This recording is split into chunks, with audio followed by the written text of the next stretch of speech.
Saber Direito desta semana, Frederico Afonso Isidoro traz um curso sobre direitos humanos. O professor apresenta a teoria geral e os sistemas onusiano e interamericano, além de abordar a segurança pública. A aula 1 começa agora.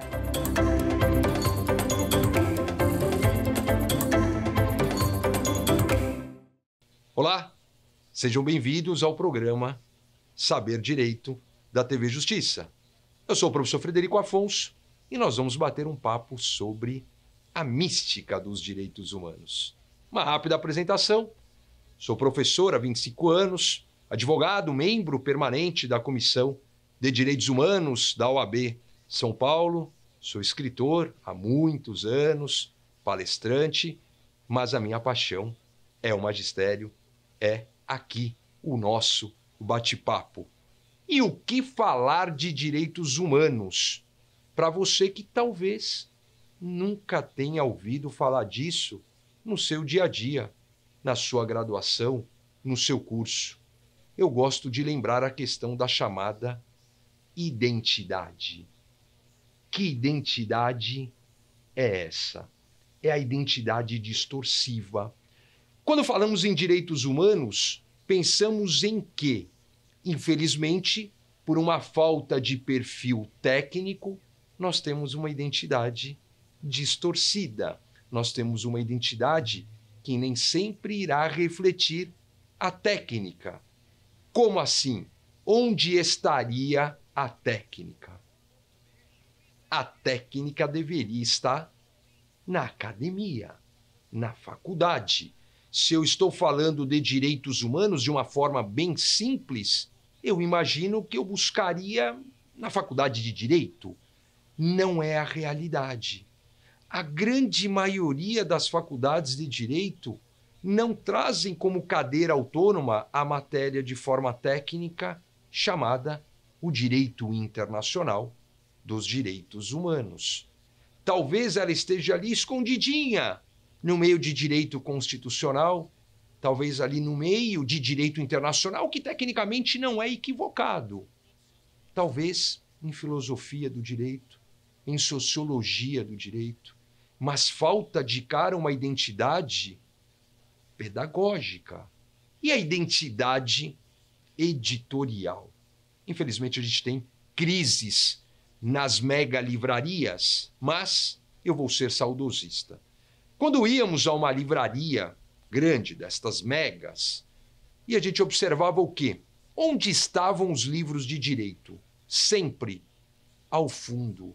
Por que os livros de direito estavam ao fundo? Olha, dizem os especialistas em marketing que é uma similaridade aos hipermercados, aos supermercados. Já parou para pensar onde estão os pães e a carne? Sempre ao fundo. É uma técnica de marketing. É uma técnica de arrastamento. Faz com que você percorra todo o mercado para chegar ao seu objetivo mais usual. Talvez comprar os pães, talvez comprar a carne. E ao passar pelas gôndolas, olha, eu vou aproveitar e vou pegar isso aqui. Na ida e preferencialmente na volta numa outra fileira, prateleira. Na livraria jurídica não é diferente. Na livraria, de um modo geral, não é diferente. No início, lançamentos, ofertas, mas as prateleiras de direito estão lá no fundo. Os mais maldosos falavam que os loucos deviam ficar isolados. Não concordo. Ali é o especial, ali é o diferente. E quando chegamos às prateleiras, a gente se identifica. Direito constitucional, direito administrativo, direito tributário, penal, processo penal, filosofia do direito. Meu Deus, onde estará a prateleira dos direitos humanos? Nunca vi. Não é que não há livros de direitos humanos. Facilmente aqui me coloco à disposição, se você precisar. Basta me achar, colocando o professor Frederico Afonso. Eu mando para você centenas de livros, não o livro, nomes, centenas de referências bibliográficas na área de direitos humanos, que facilmente preencheria uma prateleira. Então, na prática, eu tenho uma falta de identidade acadêmica, Eu tenho uma falta de identidade editorial. Eu brinco, eu falo assim, brincar com a saudosa Palmeirinha. Talvez na volta você achasse ali numa parte de gastronomia, ao lado de um livro da Palmeirinha, Como Fazer um Arroz Birubiru, um livro de direitos humanos. Difícil, realmente você tinha que garimpar. Claro que hoje, com o advento do mercado online, ficou menos difícil. Se eu quero comprar um livro tal, você vai colocar livros de direitos humanos. Aparecerão dezenas. Mas a identidade começa, então, faltando para eu dar uma técnica. Onde não há técnica, cada um poderá falar o que bem entender. Nem sempre o falar o que bem entender será algo salutar, tendo em vista a ideia da técnica. Eu não tenho uma referência acadêmica. Por volta de 2010, o Conselho Federal da OAB impôs a disciplina de direitos humanos ao exame de ordem, para a primeira fase, pelo menos. Confesso a vocês que naquele momento esperancei. Eu falei, agora vai. Agora nós vamos trazer a disciplina de direitos humanos para o patamar que ela tem que estar, no mínimo com a equivalência ao direito constitucional. Não aconteceu. Temos 2 questões por exame, 6 questões por ano, mas isso não foi o suficiente para fazer um movimento de alteração sistêmico no meio das faculdades de direito. É muito comum, é muito usual eu me deparar com palestras na semana jurídica para os alunos que não possuem, de uma forma em apartado, a figura dos direitos humanos, que cai a disciplina no exame de ordem, no ENAM, no Exame Nacional da Magistratura, para o Ministério Público, para as procuradorias, para as defensorias. Meu Deus do céu, que desespero! São os maiores conteúdos. Eu tenho uma determinação do Conselho Nacional de Justiça, desde uma carta de intenções em fevereiro de 2015, pelo então ministro Ricardo Lewandowski, presidente, por óbvio, do Conselho Nacional de Justiça e do Supremo Tribunal Federal, para que o Poder Judiciário aplicasse o que a gente pode falar aqui de um diálogo entre as cortes internacionais e entre as cortes do Judiciário brasileiro. Então eu tenho uma identidade em construção. E no dia a dia, a gente vê muita gente falando questões que não refletem a técnica. Para este caso, eu vou me socorrer à Corte Interamericana. Ah, mas não vai mesmo, porque você não tem essa acessibilidade. Talvez a comissão, observo na imprensa, claro, ali o apresentador está lendo um teleprompter do que estão escrevendo, e quem está ali na sala, né, de comando daquele programa vai colocar o que a gente chama na TV de OGC, o que for, e muitas vezes traz a falta de técnica e traz uma informação errada, e ela é muito próxima, porque já traz uma, já traz outra, próxima, rápida, e ela vai embora. Olha, não sei quem vai analisar isso na corte, não é a corte, é a comissão. Não sei quem vai analisar isso, olha, após perder, exemplos aqui, sem pontuar, após perder tal demanda perante o Sistema Interamericano de Direitos Humanos, que falarei sobre isso nas próximas aulas, após falar sobre isso, a gente vai para o sistema ONU Interamericano, e aí, olha, vai recorrer, como se fosse possível perder num e recorrer para outro sistema. Por quê? Porque realmente não se desenvolve essa questão. E ela é importante. No cotidiano, abrimos, infelizmente, quase que diariamente, manifestações sobre a resolução oriunda do Conselho de Segurança, que é um dos órgãos das Nações Unidas. Faz parte, não é aquela questão assim, nunca ouvi falar. O direito internacional dos direitos humanos, ele está presente, muito presente. Quando a gente fala das vertentes de proteção da pessoa humana, e aqui não é pleonasmo, é técnico nós falarmos pessoa humana, e isso quando, da abordagem da dignidade da pessoa humana, eu vou esmiuçar. Usamos 3 vertentes: os direitos humanos, o direito humanitário que é o estudo do direito internacional dos direitos humanos em tempos de guerra. Então, podemos falar que o direito internacional dos direitos humanos é o estudo destes direitos em tempos de paz. E, por fim, os direitos dos refugiados. São as três vertentes. O Brasil é o país que recebe, por média, segundo a página do Alto Comissariado sobre os Refugiados das Nações Unidas, o Acnur, em média, 500 venezuelanos dia. Nós temos mais de 700 mil refugiados no Brasil. Será que o tema ele é secundário ou o tema ele é relevante na prática?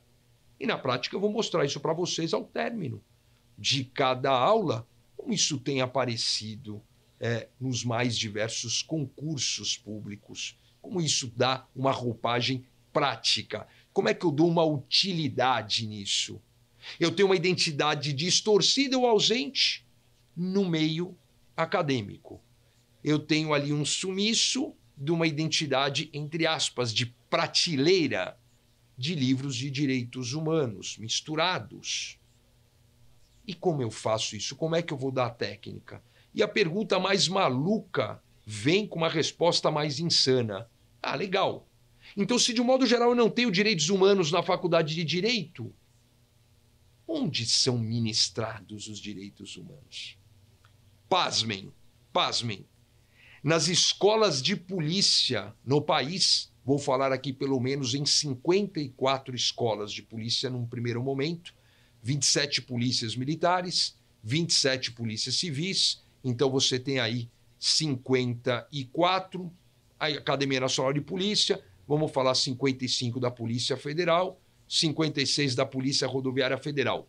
Não esqueci das polícias penais, é uma alteração recente na nossa Constituição Federal, no artigo 144, então não vou trazer aqui, porque teoricamente você teria que ter 27 polícias penais no âmbito dos 26 estados e uma do Distrito Federal, mais a Polícia Penal Federal. Então a gente vai evoluindo esse número, mas de uma forma mais pragmática. Nas escolas de formação de polícia, nas escolas, é que ocorrem a maior formação de direitos humanos no país. Sabe aquela frase que ela é equivocada, como se tivesse uma afronta, direitos humanos versus segurança pública, ou direitos humanos versus ciência policial? Direitos humanos é coisa de polícia, porque na sua praticidade, no exercício da sua função, ele tem no ápice o binômio de dois fundamentos da República Federativa do Brasil: a cidadania e a dignidade da pessoa humana. Eu não posso fazer uma cisão dos temas. Quando eu abordo um fundamento da República Federativa do Brasil, previsto no artigo 1º, são 5, eu automaticamente vinculo a aplicação direta ou indireta a todo o ordenamento jurídico brasileiro, no âmbito do direito público, no âmbito do direito privado, no âmbito do direito nacional e no âmbito do direito internacional, que, aliás, quando estudamos os 10 princípios de direitos internacionais no artigo 4º da Constituição, há uma determinação no inciso 2. A República Federativa do Brasil rege-se, obrigatoriamente, não é um critério discricionário, vincula-se a este comportamento. Qual? A República Federativa do Brasil rege-se no tocante aos princípios internacionais, aos seguintes. O segundo princípio: prevalência dos direitos humanos. O mais desavisado que passou agora pela sala e ouviu falou assim: não, mas espera aí, no âmbito internacional é uma coisa, no âmbito nacional é outra. Está escrito aqui, ó, a República Federativa do Brasil rege-se nas suas relações internacionais. Cuidado, cuidado para fazer interpretação gramatical, literal, cortada num instrumento que é contextual. A Constituição Federal tem um preâmbulo, 250 artigos permanentes e mais de 100 transitórios. São mais de 500 disposições. E realmente você está tendo a coragem de pegar o artigo 4º, dentro do título 1 dos princípios fundamentais, e interpretá-lo isoladamente? Você está tendo a coragem de falar assim, eu não vou olhar para trás e nem para frente? Não faça isso. Isso é uma hermenêutica suicida. Você tem que olhar no contexto. A relação da República Federativa do Brasil nas suas relações internacionais obrigatoriamente tem um paralelismo nas suas relações nacionais. Eu não tenho como fazer uma interpretação isolada internacionalmente, é verde. Nacionalmente, é azul. Não existe isso. Eu tenho que ter um comportamento paralelo. Então, determina-se na lei maior do país a prevalência dos direitos humanos. Ah, professor, mas eu nem sei o que significam ainda. Eu estou te mostrando uma identidade, eu estou tentando te mostrar uma importância, eu estou tentando te cativar para o tema da confusão de ausência de identidade, ou pior e mais perigoso, da identidade distorcida. Eu mostro que a lei maior do país determina um comportamento maior de prevalência ao tema. O que são direitos humanos? Você pode falar assim, os direitos humanos são os direitos humanos. Tem um vídeo fantástico. Pesquisem, isso é muito legal porque ficou fácil. Pesquise no YouTube o que são direitos humanos. Tem um vídeo produzido de alguma produtora prestando um serviço ou coligada ou emprestou, não sei essa relação comercial, jurídica, com as Nações Unidas, mas há esse vínculo. E ela sai perguntando, ela, a entrevistadora, a produtora, a filmagem, no mundo. Então, várias partes do mundo, por óbvio, com várias línguas diferentes, e pergunta para as pessoas o que são direitos humanos. Cada pessoa responde de uma forma. Direitos humanos, aí a pessoa para. São os direitos das pessoas. Aí alguns gastam. São os direitos fundamentais. Cada qual vai fazendo um mosaico. Me parece que é tão óbvio e tão básico a ponto de eu gaguejar na resposta. E não do nervosismo na rua. Boa tarde, tudo bem? Rapidinho, para você o que são direitos humanos? E aí você vê que acaba fazendo um mosaico, mas às vezes acaba muita coisa ficando de fora. Nós temos no país uma identidade estranha, uma das identidades estranhas relacionada aos direitos humanos, para os direitos dos reclusos, para os direitos das pessoas que cumprem pena em determinado presídio. Há uma identidade coloquial, há uma identidade de rua, que direitos humanos seriam os direitos, vou assim categorizar, dos bandidos, dos infratores da lei penal. E é impressionante como essa falta de identidade, ela difunde. Caso rápido. Estou vindo numa palestra, numa comissão de direitos humanos, na Zona Leste de São Paulo, e após a palestra, peguei uma avenida muito conhecida na Zona Leste, chamada Avenida Anhangamelo. E lá eu tinha um conhecido numa loja de carros de multimarcas, e eu sempre gostei, sem citar aqui qualquer nome ou marca, de carros que dão problema. Porque os carros que dão problema, eles trazem um desafio maior na nossa vida. Passei nessa loja de um amigo meu lá, falei, e aí, como é que você tá? Tudo bem? Então, o doutor tá perdido aqui na Zona Leste? Originariamente, eu sou paulistano da Zona Centro aqui da capital. E aí, o que acontece?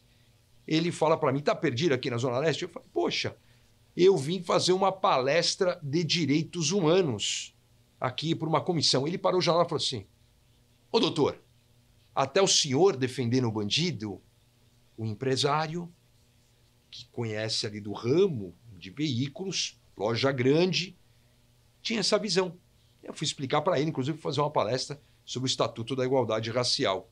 Ligo para minha mãe, porque eu sou paulistano, mas eu mudei para o interior tem muitos anos. Mãe, eu estou em São Paulo, vai ter almoço aí? Tem. Passo na casa dos meus pais, Zona Norte da capital. E aí meu pai, que é economista, muito tempo de empresa, hoje já aposentado, muito lúcido, muito culto.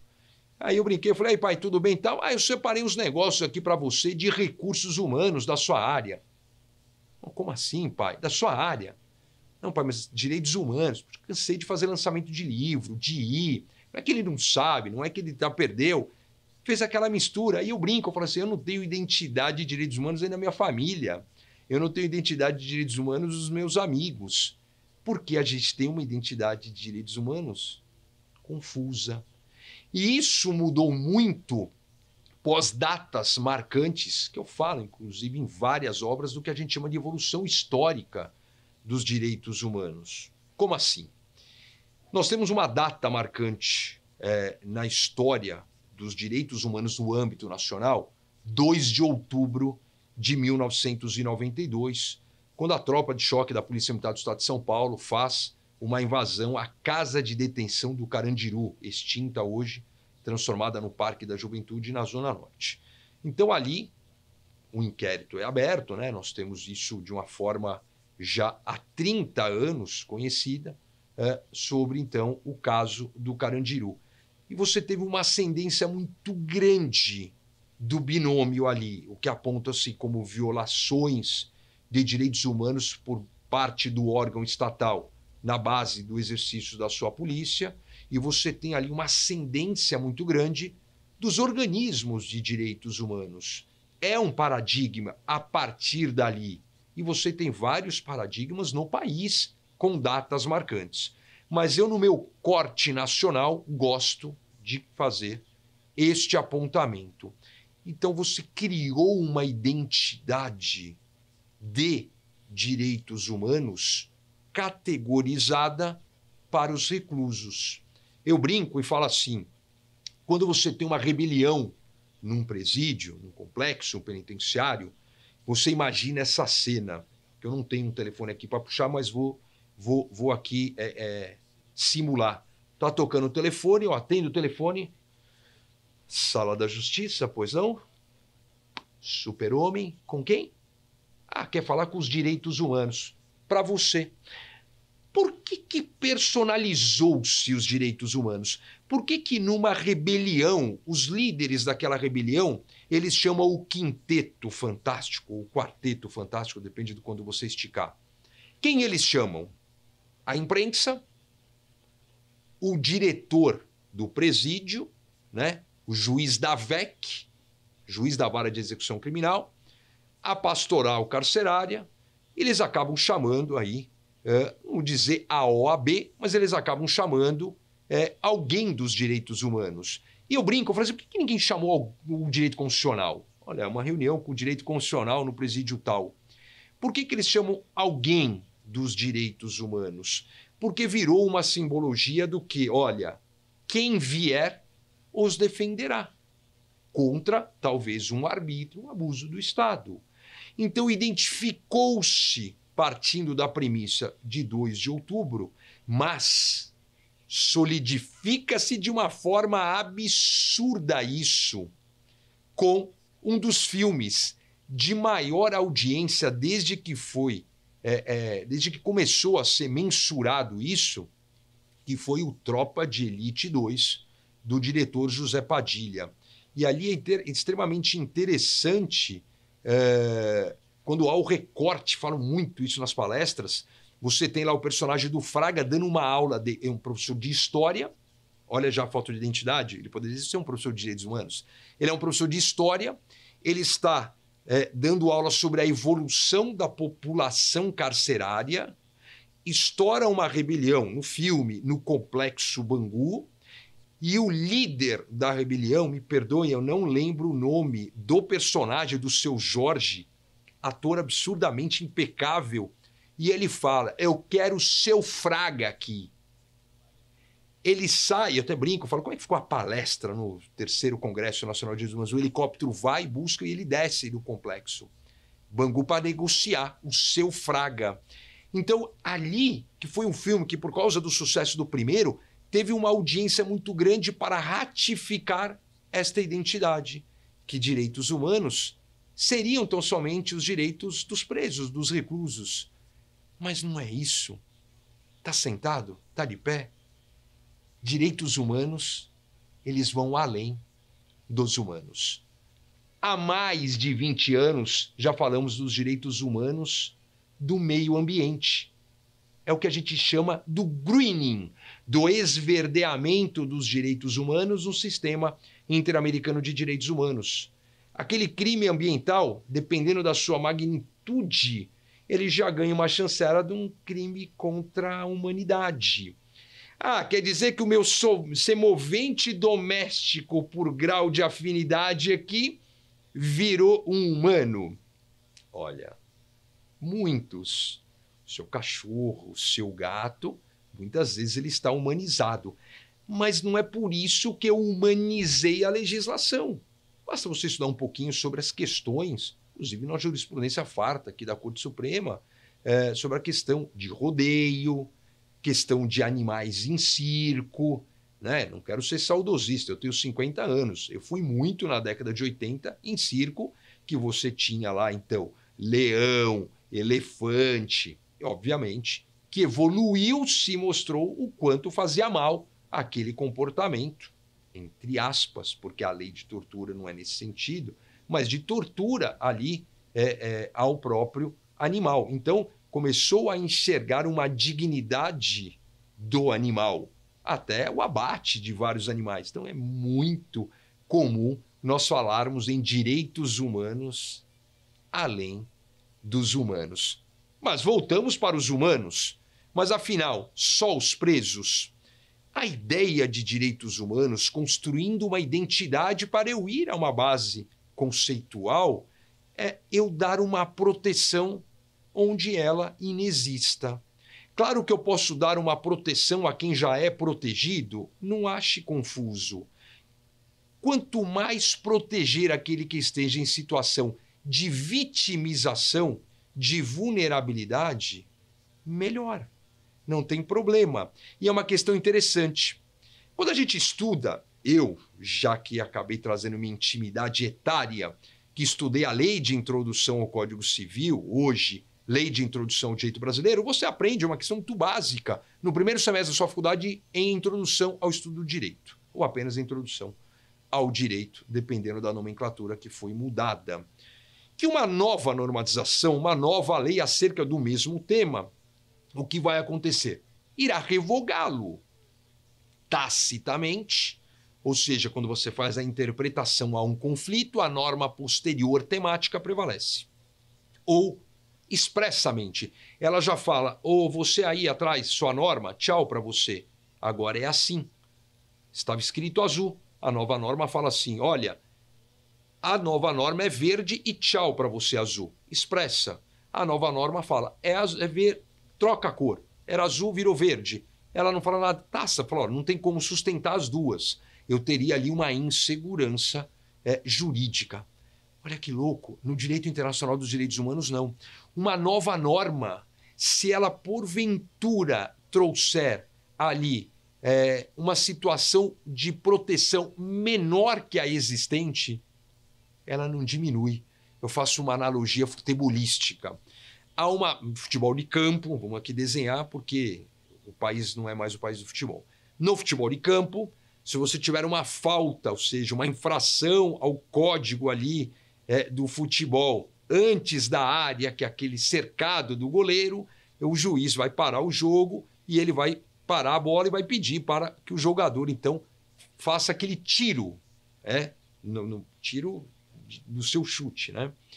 Se ele for muito próximo ao gol, é direito do goleiro, direito do goleiro mesmo que se for longe, né? Mas que não tem sentido. Se ele for muito próximo, o goleiro vai colocar uma barreira para ajudar na sua defesa. Então vamos dizer que a norma atual fala que a barreira dele tem que ter 6 jogadores, uma barreira grande, são 11, né? 10 na linha, 6 jogadores. Surge uma nova norma e fala que a barreira tem que ter 4 jogadores. Partindo da premissa que o goleiro, na minha situação aqui hipotética, ele é um vulnerável, não prevalece a norma de 4 integrantes na barreira. A norma mais protetiva prevalecerá. Em caso de dúvida, aplicar-se-á a norma que mais vai proteger aquele que está em situação de vitimização, de vulnerabilidade, diferentemente do que a gente aprende na lei de introdução ao direito brasileiro. Então eu não diminuo. Quando eu falo em direito internacional dos direitos humanos, você tente imaginar um guarda-chuva. Um guarda-chuva de normas. Quem são os integrantes abaixo aqui do guarda-chuva? No âmbito das Nações Unidas, hoje, 193 países. O Sudão do Sul foi o último a integrar o sistema onusiano. No âmbito da Organização dos Estados Americanos, 35 países. Significa dizer que, entre aspas, as casas legislativas, porque não são, destes órgãos, quando publicarem as suas normas, que eu vou chamar aqui de uma forma genérica e aceita na doutrina como tratados internacionais, pode ser um pacto, pode ser um protocolo, pode ser uma resolução, pode ser uma convenção, pode ser uma declaração, chamarei aqui lato sensu de tratado. Esse tratado ele poderá ter uma aplicação no âmbito daquele país que está debaixo do guarda-chuva. Eu brinco. É uma norma que vai valer para o Canadá ou para o Sudão do Sul, que é um dos países mais miseráveis do mundo. Talvez aquela norma para o Canadá não tenha praticidade alguma, tendo em vista a evolução daquele país no tocante à proteção dos direitos humanos, sejam das pessoas humanas ou além delas. Em compensação, talvez o Sudão do Sul seja a única norma que exista. Então, o direito internacional dos direitos humanos, quando eu falo na prevalência, nem cheguei ainda no conceito, mas quando eu falo na prevalência, qual é a minha ideia? É que eu faça uma proteção mínima acerca do caso concreto. Não é aquele ditado popular, cachorro de dois donos passará fome. Não é isso. No meu exemplo, o cachorro aqui vai comer 2 vezes. Poderá morrer também por excesso de comida, mas ninguém vai morrer por excesso de proteção quando você tem na sua essência as minorias e os vulneráveis. Mas vamos sair dessa identidade confusa e vamos para uma base conceitual. Como eu conceituo direitos humanos? Vamos entender primeiro, dentro do que a gente divide, o que não deveria ser dividido, mas por uma questão pedagógica, os ramos do direito. Direitos humanos é, de fato, se você enxergar o direito internacional dos direitos humanos, o ramo do direito internacional público. Só que os direitos humanos, eles têm o que a gente chama de transversalidade dos assuntos. Ele tem uma interdisciplinariedade. Ou seja, por óbvio, os direitos humanos conversam obrigatoriamente com todos os ramos do direito. Mas eu gosto de colocá-lo nesta órbita para o que nos interessa. Nós quem? República Federativa do Brasil. Gosto de situá-lo aqui na questão ONU-OEA. Então eu falo assim, ó, é um ramo do direito internacional público que tem como base o quê? O direito internacional. Ramo do direito internacional público, então você enxerga, colocaria entre parênteses se precisasse, ONU e OEA. Ah, mas eu não estou aqui destacando ou excluindo justamente o sistema europeu de direitos humanos, o sistema africano de direitos humanos, pelo contexto geográfico do Brasil. Mas eu também não faço esse recorte de isolamento total. Eu posso aproveitar muita coisa que é deliberada na Corte Europeia de Direitos Humanos, na Corte Africana de Direitos Humanos, não tem problema nenhum de você fomentar e evoluir a jurisprudência internacional de direitos humanos. Ramo do direito internacional público visando o quê? Proteger a espécie humana, apenas ela. Se você teve a oportunidade de assistir você mesmo ou com seu filho aquele filme-desenho, que é aquele filme de criança, mas com uma simbologia adulta, chamado B-Movie, filme da abelhinha. E você vai entender a importância lúdica, mas extremamente pedagógica, de você enxergar a importância do meio ambiente, no caso do filme, da importância vital para a humanidade do serviço, da atividade laboral das abelhas. Então eu trago isso para o conceito. Qual o conceito? É o ramo do direito internacional público que visa proteger a espécie humana e aquilo que a cerca. É aqui que eu trago os direitos humanos do meio ambiente. É aqui que eu faço uma ideia de fauna, de flora, de direito de antena. É aqui que eu abraço todo mundo. De proteção à espécie humana e aquilo que a cerca. Com destaque, com carinho especial, as minorias vulneráveis, que são grupos que não são a mesma coisa. Eu posso buscar uma questão cartesiana aqui das minorias, ou seja, numérica. Eu posso falar em minorias, por exemplo, segundo dados do IBGE, o último. Por exemplo, o estado de Minas Gerais tem mais mulher do que homens. Numericamente, as mulheres não o são no estado de Minas Gerais. No estado da Bahia, você tem uma população classificada pelo IBGE de parda e preta maior do que a população autodeclarada branca. Não são minorias. Então você tem que enxergar o que é minoria e o que é vulnerabilidade. Vulnerabilidade é aquilo que coloca, mas numa função dinâmica. Hoje vulnerável, amanhã estático. Será? Não. Hoje vulnerável, amanhã vulnerável. Vai mudando a situação. Eu acredito que se tornaria de forma imutável a questão das crianças. Criança são aquelas, sob o ponto de vista do artigo 1º da Convenção Internacional dos Direitos da Criança de 1989, os menores de 18 anos. Em 1990 surge a Lei 8.069, o Estatuto da Criança e do Adolescente, e faz uma cisão nessa nomenclatura, falando que crianças são aqueles com até 12 anos incompletos e adolescentes aqueles com até 18 anos incompletos. Mas vou aqui navegar no âmbito do direito internacional conceitual. As crianças serão sempre vulneráveis, porque serão sempre um ser fisiologicamente em formação. As mulheres, desde a história da humanidade, você tem essa questão de vulnerabilidade. Eu esperanço novamente que daqui a algumas gerações a mulher não seja mais vulnerável. Nas ações afirmativas, eu não consigo deixar de colocar, entre aspas, discriminação positiva, porque é antagônico, mas isso é termo normativo. O que é essa ideia de ação afirmativa ou discriminação positiva? É você agir de forma desequilibrada numa situação que está desequilibrada, buscando um reequilíbrio. Se eu tenho uma situação desequilibrada e eu mantenho uma ação equilibrada, eu vai ficar assim. Então eu preciso descalibrar para recalibrá-lo. Num futuro, a mulher não vai ser mais vítima de abuso, de discriminação. Quanto tempo? No futuro. Gerações, não sei apontar. Já evoluiu muito. A mesma coisa para a população negra, a mesma coisa para os indígenas.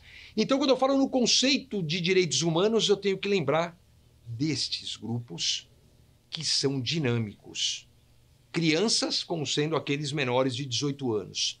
No seu extremo, as pessoas idosas. As mulheres, a população negra, os indígenas, LGBTQIAPN+, as pessoas com deficiência, as pessoas em situação de rua, os drogaditos, os reclusos. Daqui a algumas gerações, já nem estaremos mais aqui. E num programa futurista, aqui do Saber Direito, vai ser um assunto apenas como uma referência histórica. Busca-se justamente este equilíbrio. Então é um ramo do direito internacional público visando a proteção dos seres humanos e aquilo que a cerca, com atenção especial às minorias e os vulneráveis, levando sempre em conta o binômio cidadania e dignidade da pessoa humana. Esta é a ideia conceitual. E como é que eu abordo isso de um modo geral no que chamamos de características dos direitos humanos? As características dos direitos humanos, ou seja, aquilo que é básico, Começamos com a inerência. Não se fala em estar ser humano, se fala em ser ser humano. A Declaração Universal, falaremos sobre ela, documento histórico, o primeiro pós a Segunda Guerra, de 10 de dezembro de 1948, trouxe uma frase emblemática. Basta pertencer à família humana.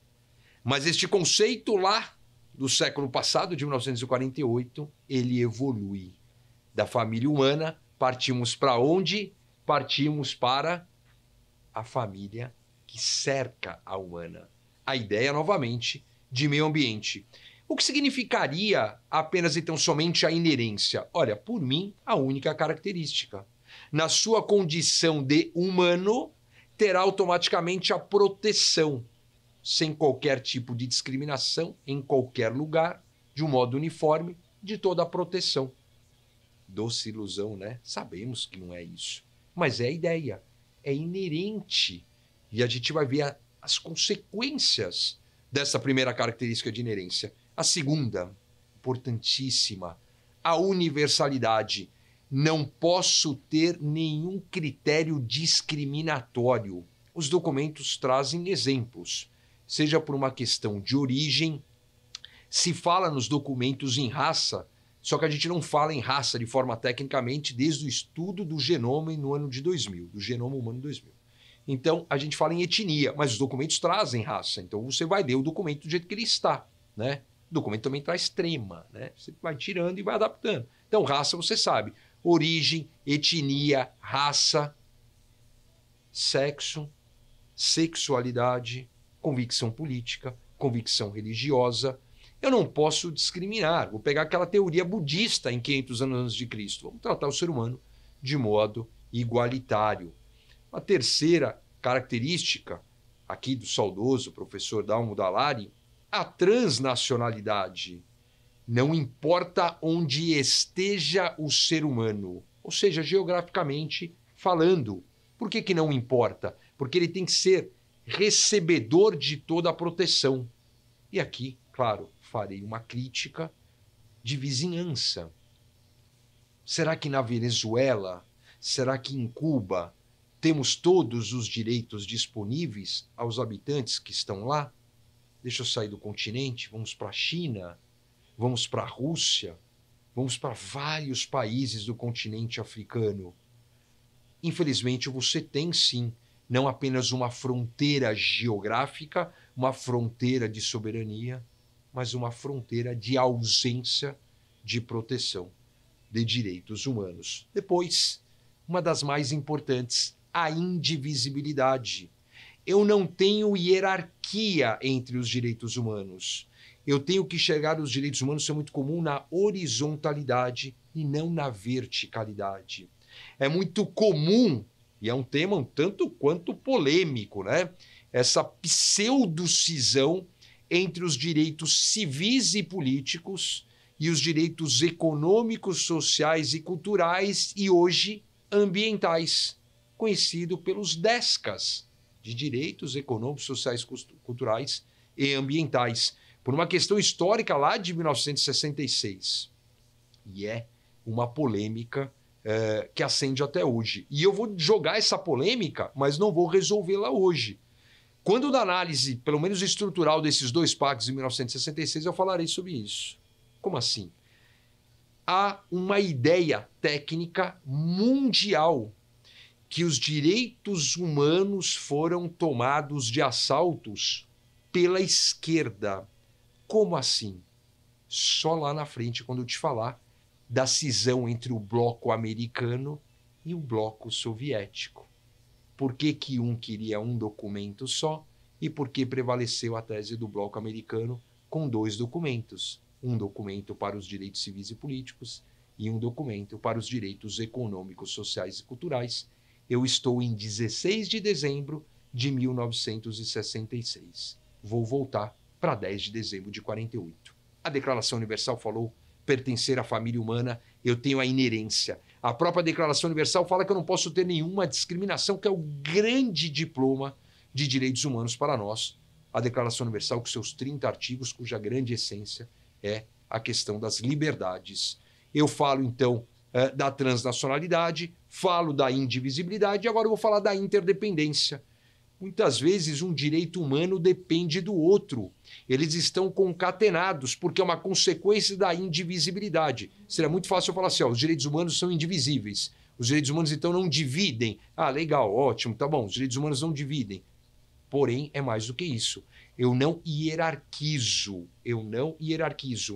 E quando eu posso ter um conflito aparente de direitos? A gente fala que há até uma outra característica nesse sentido, tem até uma análise de teoria interna, teoria externa, que é a superação dos conflitos aparentes, como uma característica chamada de concorrência. Depois, eu tenho a historicidade.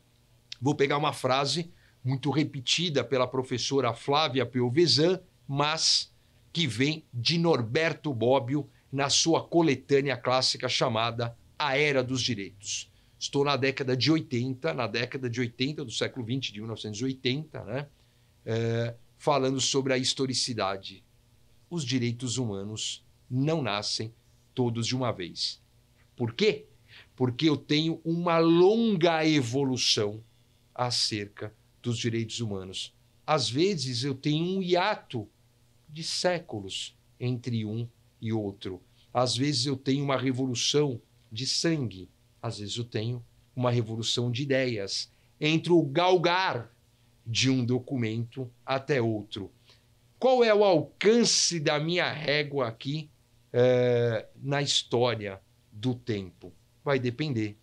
Eu posso voltar para o Código de Hammurabi, por volta de 1780 a.C., e chegar até qualquer convenção recentemente aqui publicada no nosso país, como a mais recente, se não me engano, a Comissão Interamericana acerca da discriminação racial. Então, na historicidade, eu tenho toda essa análise acerca dos documentos e cada um acabou transmitindo. Então, a historicidade ela é importante para você enxergar como foi, qual foi a evolução nesse sentido.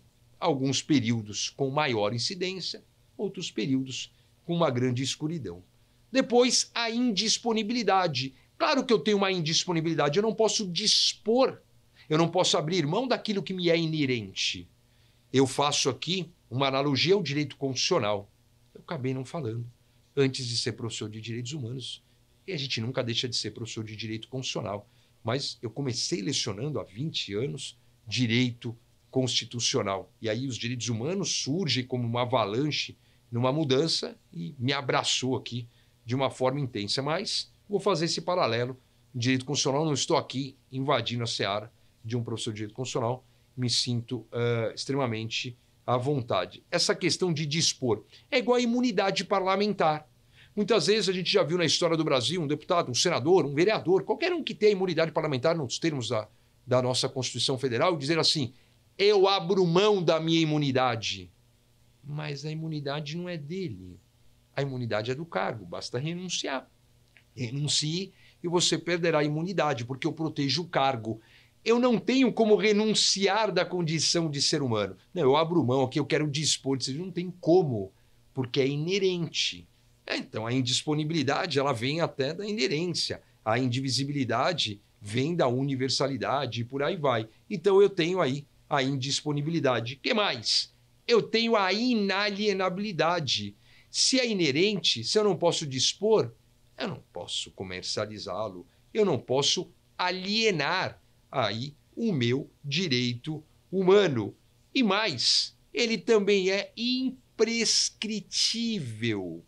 Eu não vou abrir mão desse direito, eu não vou perdê-lo por um lapso temporal, né? Ele, então, vai aqui sempre ser inerente. E um dos mais famosos, o princípio da vedação do retrocesso ou apenas e tão somente a irretroatividade do direito humano alcançado, né? Gostam de trazer aquela figura do mosquetão do alpinista. Você fala, o que é isso, professor? Como assim? Não entendi. Dentre vários equipamentos de segurança do alpinista, na sua corda ele tem um mosquetão 8, simbolizando um infinito, e a corda é feita uma manobra no mosquetão com esta corda, que ele está na escalada e ela funciona como um descanso, uma cadeirinha. Ele trava ele faz um clique. Quando ele faz o clique, ele trava a corda e ele pode sentar naquela cordinha para descansar da força muscular que o faz nas pernas e nos braços. Cara, aqui um iluminado trouxe e falou assim, olha, o princípio da vedação do retrocesso é o princípio do clique. Cara, sensacional a comparação, né? O alpinista, quando dá o clique, ele espera-se que ele não vai retroagir e cair. Então, um direito humano alcançado não deveria retroagir. Eu mudei muito isso ao longo das aulas há muitos anos. Caiu uma questão no exame de ordem, muitos anos, acho que até a VUNESP, se você não acompanha isso, foi mudando, né? O exame tornou-se aí nacional, é a Fundação Getúlio Vargas que cuida, e caiu uma questão da evolução constitucional e falava alguma coisa em relação à Constituição de 34 e de 37, e naquele exemplo daquela questão você teve um retrocesso. Você saiu de uma Constituição promulgada para uma Constituição outorgada imposta. Então, teve no caso, eu sempre falava assim, ó, o direito humano alcançado não retroage, mas no caso concreto retroagiu. Mas você tem uma ruptura ao Estado de uma Constituição clássica, votada, popular. E aí eu mudei o termo. Eu falei assim, olha, um direito humano alcançado não deve retroagir. E aí uma questão extremamente interessante para nós irmos concluindo esta aula. Da base da cidadania e da dignidade da pessoa humana como fundamentos da República Federativa do Brasil, que vem coroar as características e a base conceitual. A cidadania, ao longo do tempo, teve uma redefinição. Quando você estuda a evolução histórica da Constituição do Império de 1824, a Constituição Cidadã de 1988, o que você vai perceber? A evolução do termo cidadania. Vinculado no passado aos direitos políticos, hoje ela é um fundamento da República Federativa do Brasil. Ela irradia por todo o ordenamento jurídico brasileiro e não tão somente como cidadania, cidadão, aquele que tem o direito de votar, por exemplo. Não é isso. É muito mais. Cidadania, ela anda de mãos dadas com os fundamentos, mas com a dignidade da pessoa humana, que tem hoje que eu chamo de uma onda judicial dos direitos sociais. Tudo é dignidade da pessoa humana, claro, mas e objetivamente, esse superprincípio, esse princípio balizador de outros princípios? É aquela ideia de você dar concretude aos direitos sociais, na prática. Eu não disse que dignidade da pessoa humana são os direitos sociais, porque dignidade da pessoa humana é um fundamento da República Federativa do Brasil. Os direitos sociais estão elencados lá no artigo 6º da Constituição e depois descritos de uma forma pormenorizada ao longo dos capítulos próprios, quando for o caso na própria Constituição, ou até mesmo em legislação infraconstitucional. A dignidade da pessoa humana, ela abraça, ela vai trazer a prevalência de direitos fundamentais justamente para que o ser humano consiga exercer de uma forma digna. Ao longo da história, mensurou-se isso em valor, né? O Banco Mundial apontou, não tem mais. A ideia hoje é você enxergar os direitos sociais. Então, a ideia é que na ausência de direitos sociais, você teria uma ausência de dignidade da pessoa humana, né? Então, é extremamente importante enxergar de forma contextual, que é a hermenêutica ideal para você fazer em sistema contextual, como é a Constituição, é o contexto da Constituição. E vamos enxergar um pouquinho disso no nosso quiz. São características dos direitos humanos, dentre outras: inalienabilidade, irrenunciabilidade e concorrência. Na letra B, a indisponibilidade, divisibilidade e imprescritibilidade. Na letra C, interdependência, não concorrência e universalidade. Na letra D, relatividade, não concorrência e disponibilidade. Pois bem, a resposta é a letra A. E assim nós encerramos a nossa primeira aula de Direitos Humanos.